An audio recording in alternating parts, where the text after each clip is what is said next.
అందరికీ నమస్కారం. ఫ్లూటు జింక ముందు కూడు, సింగం ముందు కాదు. కత్తితో కాదురా, కట్టి చూపుతో చంపేస్తా. ఇలాంటి పద్ధతిలాగా ఓన్లీ బాలయ్య గారు చెప్తేనే బాగుంటుంది, కానీ వేరెవరు చెప్తే బాగుంటుంది. బాలయ్య అంటే పాజిటివిటీ అండి. నెగిటివిటీ ఆయన దగ్గర వద్దు కూడా ఉండదు. ఆయన ఎక్కడ ఉంటారో అక్కడ ఆ సంతోషం, ఆ నవ్వు, ఆ పాజిటివిటీనే ఉంటుంది. ఆయనకు పోటీ ఆయనే, వేరు ఎవ్వరూ లేరు. బాలయ్య గారి పిక్చర్ బాగా ఆడుతుందంటే ఆయన అభిమానులు మాత్రం కాదు, అందరు ఆర్టిస్ట్ అభిమానులు సంతోషపడతారు. అది ఆయన స్ట్రెంత్. ఇప్పుడు ఆయన వచ్చి సినిమా ఇండస్ట్రీలో 50 years కంప్లీట్ చేస్తుంటారు. దానికి నా అభినందనలు.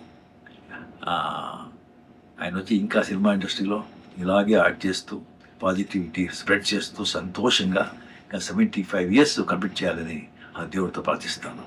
I love you Balayya. Thank you.